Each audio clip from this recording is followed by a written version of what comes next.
Ed Bun means we're live, a casual take with your boy Stephen Pepper, here to give a take off my chest. Hope you guys had a good weekend. I'm up here giving you guys an additional weekend episode because why not? I have the time to do so. Let's talk about this. Watching Colorado football is just like watching a reality TV show. It's very entertaining. There's stars, drama-filled storylines. But would that show ever get nominated for an Emmy? No, no shot. Is Colorado going to be bowl eligible this year? Probably not.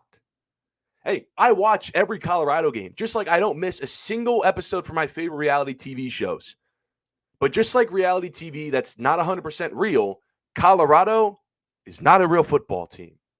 Once again, Coach Primetime's team got embarrassed in prime time.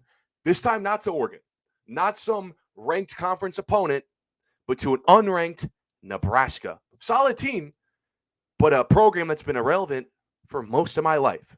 But that's just how it's been for Coach Prime era in Colorado. When they're on the field, not against an elite team, just an average program, they look like they don't belong in the same stratosphere. Because I always say this about Colorado. I see them as a 2, maybe 2.5 star team, depending how you view Jimmy Horn as a star. Because outside of Shedeur Sanders and Travis Hunter, how the hell can you call this a real football team? You can't have just 2 players on your team. They got more holes than a homeless man has holes in his t-shirt. That's how bad it is. Defensively, it's non-existent. It's like a challenge for them to run the football. And the offensive line, how do they manage to sneak onto a Power 5 school? All of them.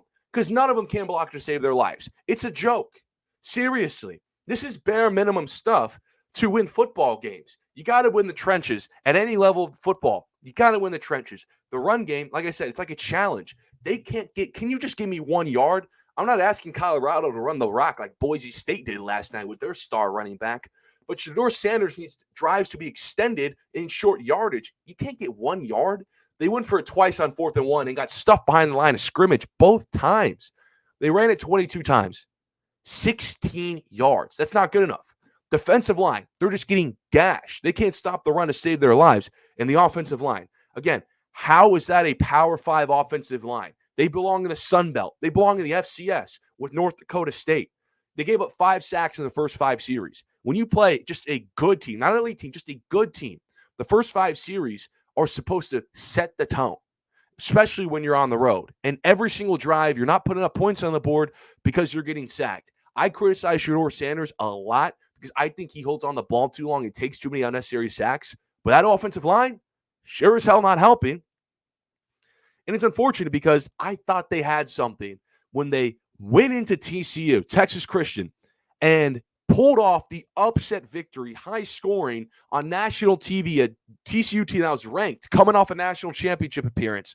And they started the year 3-0. And I came on this show and said, Colorado's going to be interesting.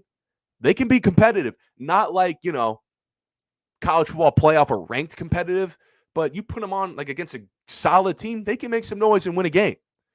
Boy, was I wrong, because they've been a joke since. They started 3-0, and everything's gone downhill since the Oregon game.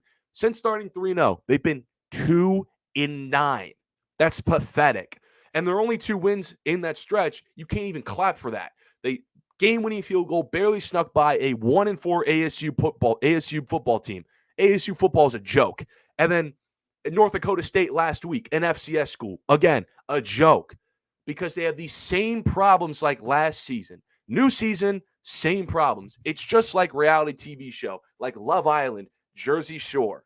New season, same cast of characters, pretty much the same problems. Ronnie is still with his girl, Sam. Ronnie's still fighting with Sammy. Season 1, 2, 3, 4, 5. The Colorado offensive line cannot protect Shedeur Sanders this season and last season. It's the same thing.